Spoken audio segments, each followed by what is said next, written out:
Hey there, how's it going? It's Emily from Bright Business Consulting, and this is another video in our series of becoming a leader. And I'll repeat it again because it's worth repeating. But you don't have to wait until you have an official job title to start becoming a leader. You can start working on it right now. But also, a big part of becoming a leader is being in an organization that values what you can contribute, what you bring to the table, and that there's room for you to grow within the organization. And that there's people willing to help you cultivate your potential. And really, like, one of the hardest conversations you can have, I think, is asking the question of, like, where do you see me fitting into your organization 5 years from now? That can be a really tough question to ask because it leaves you a little bit vulnerable, right? Like, no one wants to hear, we don't have room for you, or we don't really want you here. That hopefully is not the case. But you need to know so that you can plan your life and you can figure out what your next move is, whatever that might look like, and how much effort you want to put into the organization that you're in. So, how do you start to have that conversation? Because it's an important one to have, even though it is slightly uncomfortable, right? So, the first thing that you want to do is give your manager a heads up that you want to have this conversation. So, maybe you have an annual review coming up, maybe you have a weekly meeting. Don't just drop a bombshell on somebody's desk and hope that you have a good conversation. This is one of those things that you have to plan for. So, let them know, like, hey, I'd really love to talk to you more about sort of like your long-term vision for how I fit into the organization. Or I want to talk to you more about like some of my career planning or something like that, just to let them know that that's what you're going to talk about. And so when you ask the question, also be prepared that your manager might not have the answer. And it's not because they don't like you or don't want to have the answer for you, but they maybe don't even know themselves what the long-term plan is. And so they might have to have some conversations and get back to you. So know that that's a very real possibility. But if that happens, make sure that you start to like set some expectations, like, well, when do you think you might have those conversations, and when can we follow up to talk about this again? Because you also don't want people to just kind of like keep kicking that can and that conversation down the road and leading you on, because nobody wants that either. So get really specific, and it's okay to follow up and remember sometimes that the squeaky wheel does get the attention, it does get the oil. So be prepared to be persistent.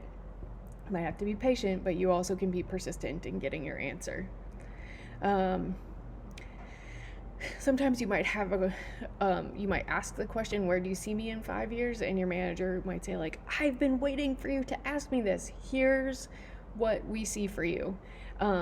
And so that is awesome that they've been thinking that about you and about how you might fit into the long-term plan of the organization. But the thing that you need to ask yourself then after you have the conversation is what they want for you in 5 years really, like, what you're interested in, and is that what's going to make you happy? Let's see. I worked with a client once who was in a company, and her job, they were thinking that in 5 years she would go down this track of like being a financial analyst. And as she started going down that road, like, that's not at all what she was interested in. She was actually very much more interested in marketing and sort of business development and things like that. And so ultimately they rearranged how the organization was going to fit her into the long-term plan. But if she wouldn't have been honest about it, she would have ended up getting funneled into this path that like maybe she wasn't really interested in the first place. So make sure that you're thinking honestly about what you want and where you want to go, and make sure that what you want and where you want to go, and the organization, what they need and want, that they're going to sort of align.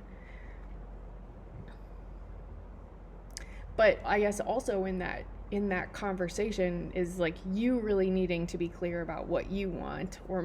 And sometimes there's been times in my life where like I have no idea what I want, and that's okay. But even being clear about what you don't want, or some of the things that you don't want to do. Maybe you've had these experiences before, but you sort of like go through them and say like, oh my gosh, like cross that off the list of something that I don't want to do for a career because it's not the right fit. And then the last and perhaps maybe the hardest answer that you might get is when you say like, hey, where do you see me in 5 years? They say like, 5 years? Like, we don't really have a 5-year plan. We don't really have a spot for you. We're not growing. Like, this is kind of what it's going to be 5 years from now. And then again, like, ask yourself the question, is that what you want? Like, if you're okay being in the same job that you're in 5 years from now and it works for you and it works for your family and it works for your life, then okay, cool. Then sweet, you know what to expect and you can just sort of like keep going down that track. But if it's not what you want and you know that you want to do more or something different than what you're doing, then it might be time to look for a new gig, which is hard, especially if you like the people that you work with. But if growing and doing something different is what you want to be doing, then it's time to start looking for something different. But I think here the most important thing to remember out of all of this is like, you've got great ideas, you've got all this potential, and you have so much to offer the world, and you deserve to be in an organization and working with people who see that and honor that and value that and accept that and want that as a part of their team and as a part of their organization. So that might mean you have to leave a job or leave an organization, and that's okay, because I spent a lot of time sort of like ignoring the voice inside of me that even sometimes after I had been in a job for like 3 months or 6 months would say like, this is the wrong place. And it was very hard to be like, I just want to be in my thing. But sometimes it takes a while, but if you just, I would sometimes try to ignore that voice, that like intuitive voice, and it would just get louder and get to the point sometimes where it wouldn't just like sit down and shut up, and it made things really difficult. And so honor that, respect that about yourself, and it's okay. Like, some people find their job and find their career and know like, this is my path and